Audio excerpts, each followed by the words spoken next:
Hello students, welcome to my class. Today I am going to start with the chapter Indigo, second part from your book Flamingo. And before we start the chapter, let us have a little recap of the chapter. We know the writer of this chapter is Louis Fisher, and Louis Fisher is narrating this chapter to us, which Gandhi ji has told him. So in this chapter you have seen that Gandhi ji was requested by one of the peasant, one of the farmer, to go to Champaran and solve their problem. So he went there and he was indulged in each and everything. He has collected all the facts and documents, and then he proceeded to the court, and he said that I don't want, means when he was in the jail, he said I don't want to protest against the law, but I was in conflict. The two conflicts were, उन्होंने बताया कि मैं protest नहीं करना चाहता था, against law नहीं जाना चाहता था, लेकिन दो कॉन्फ्लिक्ट्स थी मेरे दिमाग में. एक तो वो था कि मैं लॉ ब्रेकर बन जाऊंगा अगर मैंने लॉ नहीं माना, लेकिन अगर मैं लॉ ब्रेक नहीं करता तो मैं एक नेशन को सर्व करता हूँ, इंसानियत को सर्व करता हूँ. मैं एक इंसान हूँ, इंसानियत को सर्व करता हूँ. मेरा देश प्रेम है, मेरे देश के प्रति मेरी जिम्मेदारियाँ हैं, वो ये हो जाती तो मुझे मेरे दिल की आवाज़ को सुनना पड़ा और मुझे लॉ ब्रेक करना पड़ा. तो मैजिस्ट्रेट ने अनाउंस किया कि मतलब 2 घंटे बाद मैं जो है जजमेंट सुनाऊंगा और आप 2 घंटे बाद अपनी बेल करा लीजिए. तो गांधी जी ने रिफ्यूज़ कर दिया बेल के लिए. तो जो मैजिस्ट्रेट थे उन्होंने, जो जज थे, उन्होंने उन्हें ऐसे विदाउट बेल ही छोड़ दिया. लेकिन जो जज थे उन्होंने कहा कि हाँ, मैं जजमेंट नहीं सुनाऊंगा. तो और गांधी जी को अब फ्री छोड़ दिया. गांधी जी के ऊपर कोई केस नहीं था, उन्हें मतलब फ्री कर दिया गया था, उन्हें लिबर्टी दे दी गई थी. आइए आगे देखते हैं क्या हुआ. राजेंद्र प्रसाद, ब्रज किशोर बाबू, मौलाना Mazharul Haq and several other prominent lawyers had arrived from Bihar. The conferred with Gandhi. ये सारे lawyers थे, ये बिहार से आए थे, and they conferred means consulted Gandhi ji. What would they do if he was sentenced to prison? ये बात आई कि अगर गांधी जी को प्रिजन में डाल दिया, जेल में डाल दिया जाए तो वो लोग क्या करेंगे. गांधी जी ने इनसे पूछा. Why the senior lawyer replied they had come to advise and help him. If he went to jail, there would be nobody to advise and they would go home. तो उन लोग ने कहा कि हम लोग यहाँ तो आपका एडवाइस लेने आए हैं, एडवाइस देने आए हैं. अगर आपको जेल में डाल दिया गया तो हम लोग अपने अपने घर चले जाएंगे और फिर कोई एडवाइस देने वाला नहीं होगा. What about the injustice to the sharecroppers? Gandhi ji demanded. कहते हैं ये इनजस्टिस शेयर क्रॉपर्स के साथ क्यों? The lawyers withdrew to consult.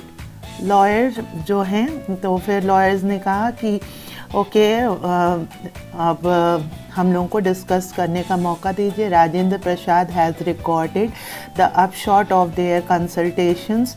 They thought among themselves that Gandhi ji was totally a stranger and yet he was prepared to go to prison for the sake of peasants if they on the other hand being not only resident of the adjoining district but also those who claim to have served these prisons should go home.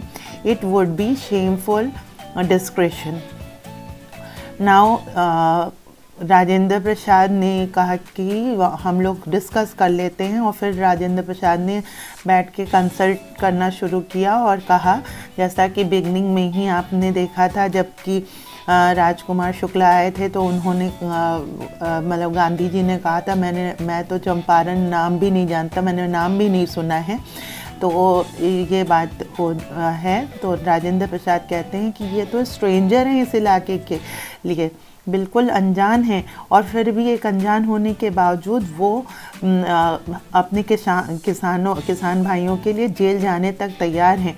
और हम जो यहाँ के बासिंदे हैं, हम जो यहाँ रहते हैं, और वो नहीं तैयार हैं। मतलब हम सिर्फ रहते ही नहीं हैं, हमने इनका केस लड़ा है, इनसे पैसे लिए हैं। अगर हम इनके लिए खड़े नहीं होंगे तो ये हम लोगों के लिए शर्म वाली बात है, शर्मिंदगी की बात है। बहुत discretion means act, means a shameful act it is. They accordingly went back to Gandhiji and told him they were ready to follow him into jail. The Battle of Champaran was won. This was the only motive of Gandhiji. All three of the lawyers, Rajendra Prasad, Brij Kishore Babu, Maulana Mazharul Haq, they all went to Gandhiji and they said that we are ready to accompany you. And we are ready, as you will tell, we will do that. If we have to go to jail, we will also go along with you. उन लोगों ने ये कहा कि हम आपके साथ jail भी जाएंगे। बस तब क्या था, चंपारण का आधा से ज़्यादा युद्ध तो जीत ही लिया था इन लोगों ने। He exclaimed means Gandhi ji exclaimed. Then he took a piece of paper and divided the group into pairs and put down the order in which each pair was to court arrest. फिर क्या था, एक page लिया उन्होंने और अलग अलग pair जोड़े बना दिए कि किसको पहले अरेस्ट होना है, कौन आगे जाएगा, कौन अरेस्ट होगा, कैसे अरेस्ट होगा, सारा उन्होंने प्लान कर दिया, ब्लूप्रिंट बना दिया। Several days later, Gandhi received a written communication from the magistrate informing him that the lieutenant governor of the province had ordered the case to be dropped. अब ये जो केस चल रहा था जहाँ पे लेफ्टिनेंट गवर्नर जो मैजिस्ट्रेट हैं वो सुना नहीं रहे थे, जजमेंट नहीं दे रहे थे, उन्होंने कहा कि ये केस ही ड्रॉप कर दिया गया। Civil disobedience had trumped the first time in the modern history, and modern India में ये पहली बार हुआ था कि सिविल डिसोबीडियंस का मतलब है रूल्स को ना फॉलो करना, मतलब जो गवर्नमेंट के रूल्स हैं उसको ना फॉलो करना, not in on the path of violence, satyagraha के पथ पर चलकर उसको फॉलो करना, मतलब लड़ाई झगड़ा ना करे, बिना लड़ाई झगड़ा किए हुए उसको फॉलो करना। सिविल डिसोबीडियंस हैज़ ट्रूम्ड मीन्स विजयी हुआ मॉडर्न इंडिया में, ये पहली बार था। Gandhi and the lawyers now proceeded to conduct a far-flung inquiry into the grievances of the farmer. Grievances मतलब deep, okay? Well, now they have started. Their main aim has started now. अब government ने भी ये कर दिया था तो इनका जो काम है अब और डीपली होने लगा। इन लोगों ने फार्मर्स के बारे में और ज़्यादा जानकारी इकट्ठा करना शुरू की। Deposition of about 10,000 peasants were written down and notes made on other evidence. Documents were collected. The whole area throbbed with the activity of investigators and vehement protest of the landlords. Vehement means intense. Okay. Very deeply the protest has been done by protest of the landlords का भी protest हुआ। तो हर तरीके से दस्तावेज इकट्ठे किए गए, डॉक्यूमेंट्स बनाए गए, हर चीज़ तैयार की गई। In June Gandhi ji was summoned to Sir Edward Gate, the Lieutenant Governor. You have to remember the name of the Lieutenant Governor, the magistrate. His name was Sir Edward Gate. Okay. Lieutenant Governor before he went to met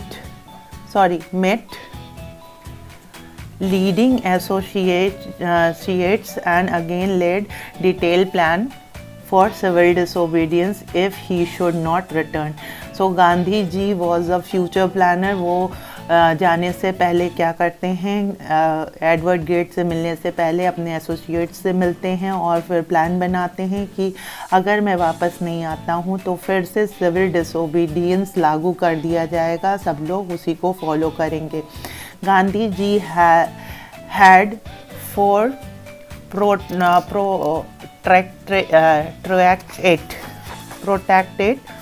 protected means long interviews. Gandhi ji has 4 protracted interviews with the Lieutenant Governor, who as a result appointed an official commission of inquiry into the Indigo sharecroppers situation. तो वहाँ जाकर इनको फ़ायदा ही हुआ. जो lieutenant governor थे उन्होंने इनकी बात सुनी, इनके फेवर में रहा. उन्होंने कहा कि मैं इंक्वायरी ये करूँगा और शेयर क्रॉपर्स की सिचुएशंस को ध्यान में रखा जाएगा. The commission consisted of landlords, government official and Gandhi ji. इसमें इस जो कमीशन बना इसमें कौन कौन था? लैंडलॉर्ड्स थे, गवर्नमेंट ऑफिशियल्स थे और पीजेंट्स की तरफ से, किसानों की तरफ से गांधी जी ही थे. Gandhi remained in Champaran for an initial uninterrupted period of 7 months. लगातार 7 महीने वो चंपारण में रह गए. And then again for several short visits. The visits undertaken casually on the entreaty of an unlettered peasants in the expectation that it would last a few days, occupied almost a year for Gandhiji's life. तो 7 महीने तो वो रह ही रहे. उसके बाद वो छोटी मोटी विजिट्स पे आते रहे और ऐसे एक बार आए तो वो सोचे थे कि वो चले जाएंगे थोड़े दिन के लिए, लेकिन वो पूरा 1 साल का लंबा टाइम बीत गया. The official inquiry assembled a crushing mountain of evidence against the big planters and when they saw this they agreed in principle to make refunds to the peasant. और इंक्वायरी जब बैठी तो सारे जो एविडेंस हैं, evidence का भरमार लग गया और जितने भी बिग प्लांटर्स थे, जो लैंडलॉर्ड्स थे, उनके खिलाफ सारी चीज़ें आई. तो वो तैयार हो गए रिफ़ंड करने को, पैसा किसानों को पैसा देने के लिए तैयार हो गए. But how much must we pay, उन्होंने गांधी जी से पूछा. They thought he would demand repayment in full of. उन्होंने सोचा कि गांधी पूरा का पूरा पैसा मांगेंगे. The money which they had illegally and deceitfully, धोखेबाजी से मतलब डाइटफुली एक्सट्रॉटेड ली है फ्रॉम द शेयर क्रॉपर्स. वो शेयर क्रॉपर्स से जो उन लोगों ने इलीगली या जबरन ले ली है वो फुल पैसा मांगेंगे. बट गांधी जी ने क्या कहा? He asked only 50%. उन्होंने खाली 50% ही पैसा देने को कहा. There he seemed adamant. और उन्होंने इस तरीके से कहा कि वो एडमेंट लग रहे थे कि वो एकदम डिटरमाइंड हैं कि 50% ही चाहिए, ना इधर ना उधर, 50% से न कम न ज़्यादा. ये चीज़ कौन कह रहा है? Writes reverend Z Hodge, a British missionary in Champaran who observed the entire episode at the close range. Hodge ने ये सारी चीज़ें चंपारण में, मिशनरी में वो रहते थे और मिशनरी वो होता है जो चर्च क्रिश्चियनिटी को चलाते हैं, तो वो वहाँ रहते थे और उन्होंने सारी चीज़ें बहुत क्लोजली ऑब्जर्व की थी. तो उन्होंने कहा कि गांधी जी ने इस तरीके से कहा, ऐसा लग रहा था कि वो अपने बात पे अडिग हैं, वो हिलेंगे डुलेंगे नहीं. thinking probably that he would not give way, the representative of the planters offered to refund the extent of 25%. And to his amazement, Mr. Gandhi took him took him at his words, thus breaking the deadlock. और उसे लग रहा था कि गांधी जी मानेंगे नहीं, इसलिए वो सोच रहा था कि कैसे बोलें, लेकिन फिर उसने 25% बोला और सभी को बहुत देख के आश्चर्य हुआ कि गांधी जी मान गए और उन्होंने डेडलॉक जो अपना बात कही थी 50% वाली उसको ये करके वो 25% पे ही आ गए। पैसा उनके लिए मायने नहीं रखता था, मेन था कि पीजेंट्स को डर से बाहर निकालना था और वही वो चाहते थे, पैसे की बात कहीं भी नहीं थी। This settlement was adopted unanimously by the commission. ये जो सेटलमेंट था ये जो है अनएनिमसली एडॉप्ट किया गया by the commission, unanimously without opposition. कोई अपोजिशन, कोई खिलाफ में नहीं आया, कोई उनके खिलाफ नहीं बोला। Gandhi explain that the amount of the refund was less important.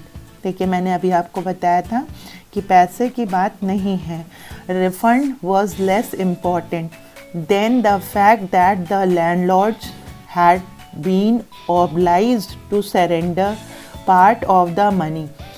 जो भी पार्ट उन्होंने दिया ठीक है, and with it part of their Prestige.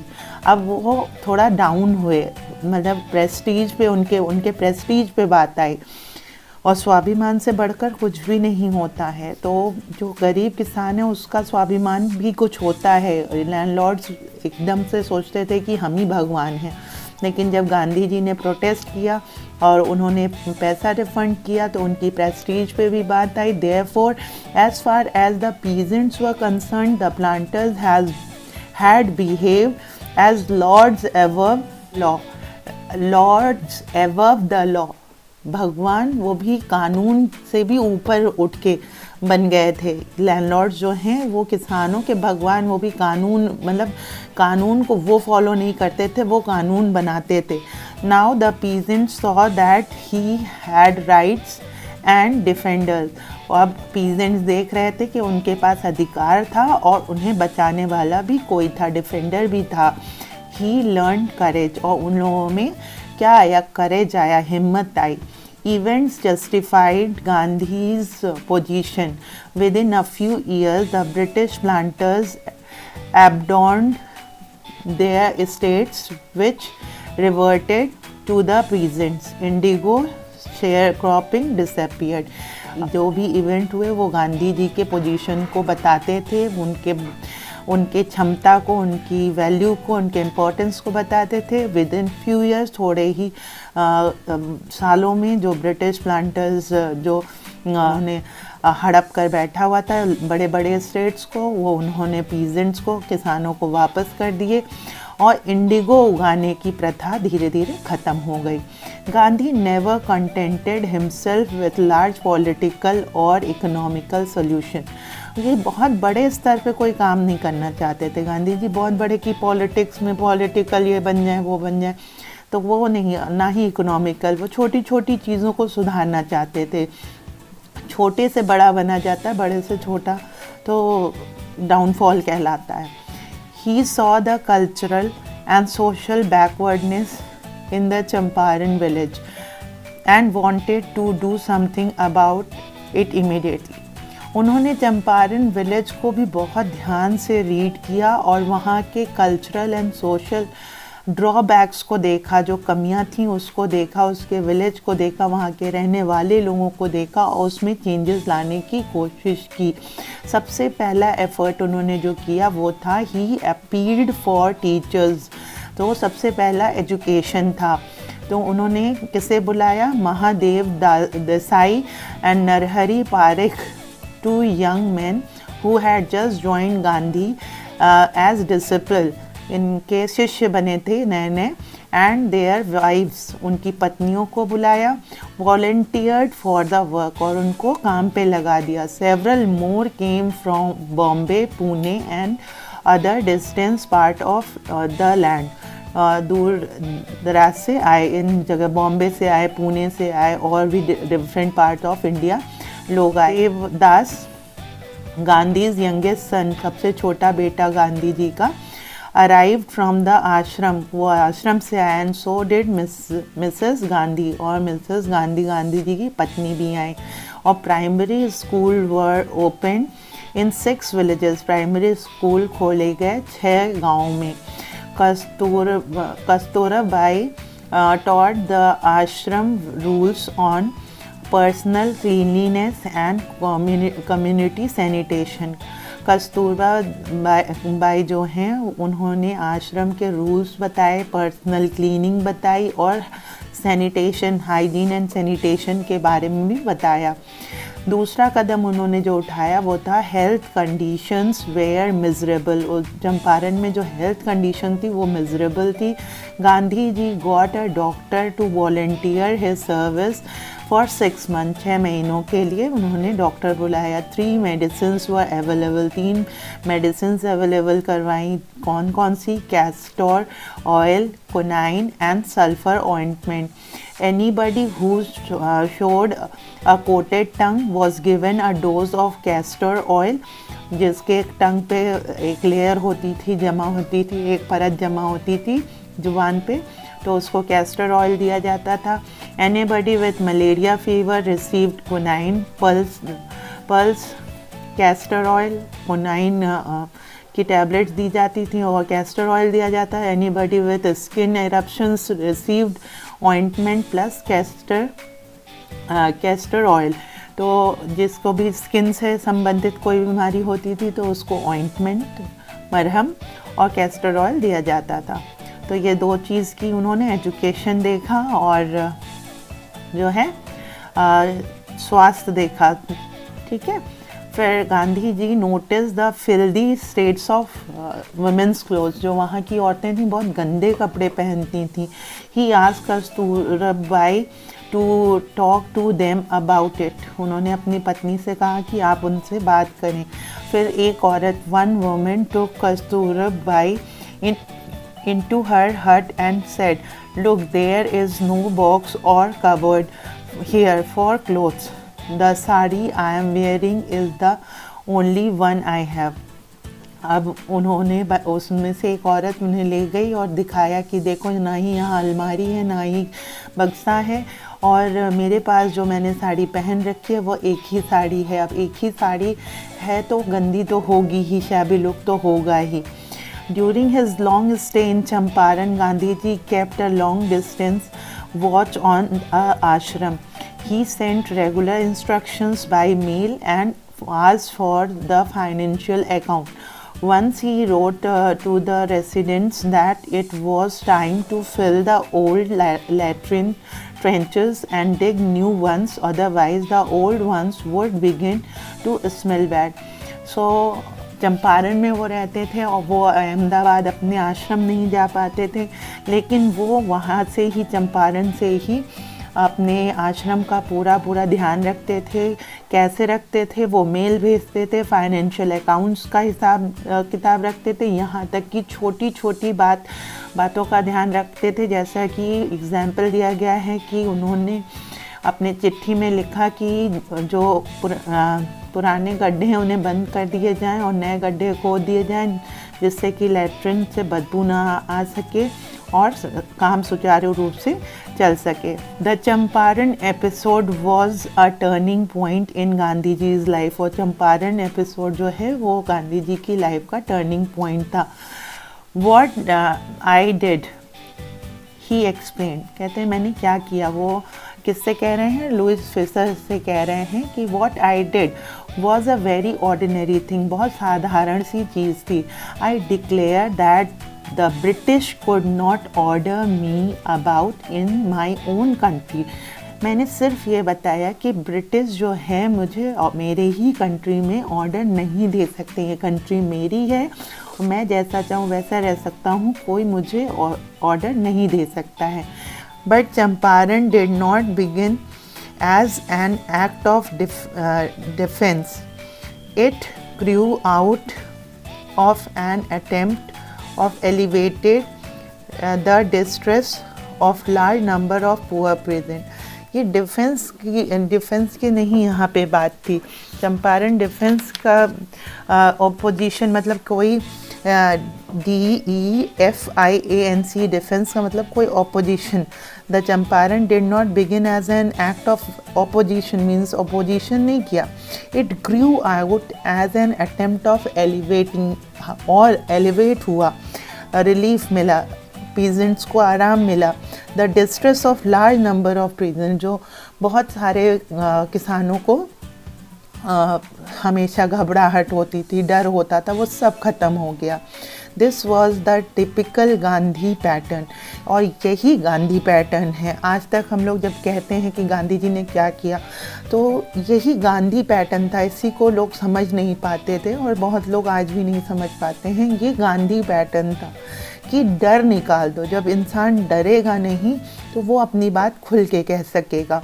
His politics were intertwined with the practical day-to-day problem of the millions.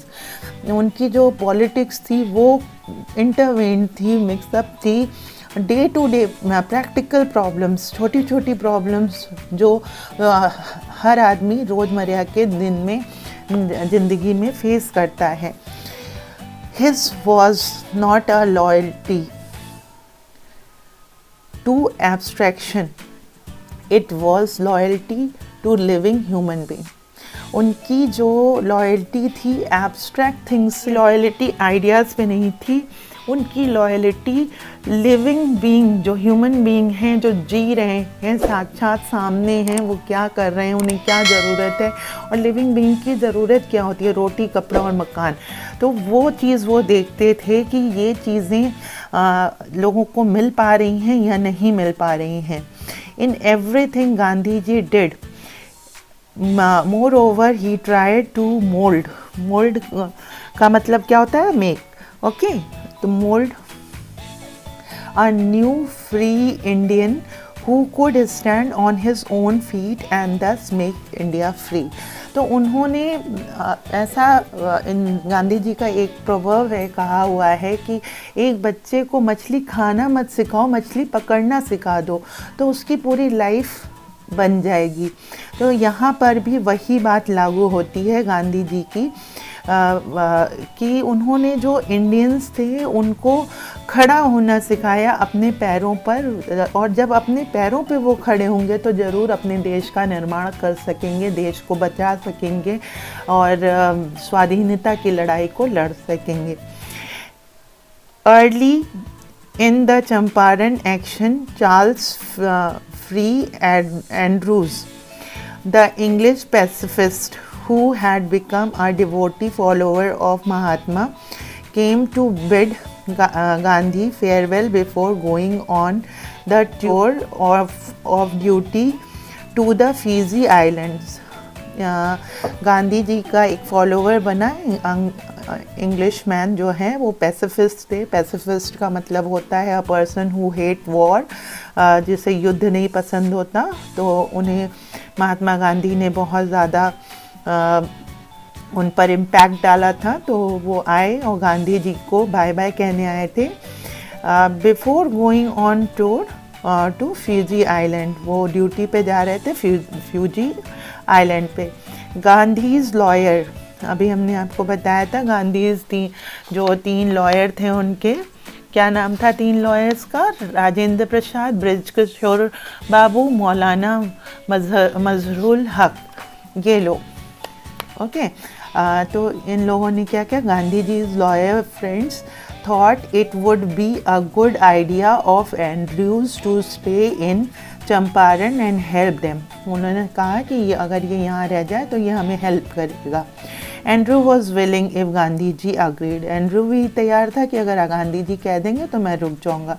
But Gandhi was vehemently opposed, vehemently मतलब intentionally oppose, इस बात के पूरे तरीके से खिलाफ थे। He said you think that in this in equal fight it would be helpful if we have an Englishman on our side. कहते हैं कि जहाँ इनइक्वल फाइट हो रही है, उनकी लाखों तादादों, मतलब वो बंदूक से लड़ रहे हैं और हम बातों से लड़ रहे हैं, इनइक्वल फाइट है, जहाँ हम अहिंसा से लड़ रहे हैं वो हिंसा से लड़ रहे हैं। ऐसे में एक इंग्लिशमैन को अपनी तरफ रखकर हम क्या अच्छा काम करेंगे? This shows the weakness of our heart. ये हमारी कमज़ोरी, हमारे दिल की कमज़ोरी दिखाई देगी कि हम रह नहीं पा रहे हैं इनके बिना, या हम कुछ भी नहीं हैं इनके बिना। The cause is just and you must rely upon yourself to win the battle. और हमेशा याद रखो कि अपनी लड़ाई खुद जीती जाती, किसी के कंधे पर बंदूक रख के नहीं जीती जाती। You should not seek a prop in Mr Andrews because he happens to be an Englishman. कहते हैं कि तुम्हें किसी प्रॉप की ज़रूरत नहीं है, किसी के कंधों की ज़रूरत नहीं है, किसी खिलौने की ज़रूरत नहीं है। एंड्रूज़ को हमें अपने साथ मिलाने की ज़रूरत नहीं है, कितना भी हो। एंड्रूज़ है कौन? वो एक इंग्लिशमैन है। He had read our minds correctly। और राजेंद्र प्रसाद कहते हैं कि उन्होंने हमारा दिमाग बिल्कुल सही ढंग से पढ़ लिया था। And we had no reply, हमारे पास कोई जवाब नहीं था। Gandhi in this way taught us a lesson of self reliance. Self reliance मतलब अपने ऊपर विश्वास करना।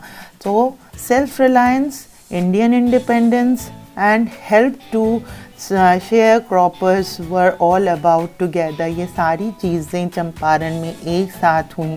सेल्फ रिलायंस जहाँ पर अपने ऊपर विश्वास करने की बात आई, इंडियन इंडिपेंडेंस। अब आप सोचिए कितने करोड़ किसान जुड़ गए स्वतंत्रता संग्राम में सिर्फ एक चंपारण का केस सॉल्व होने से।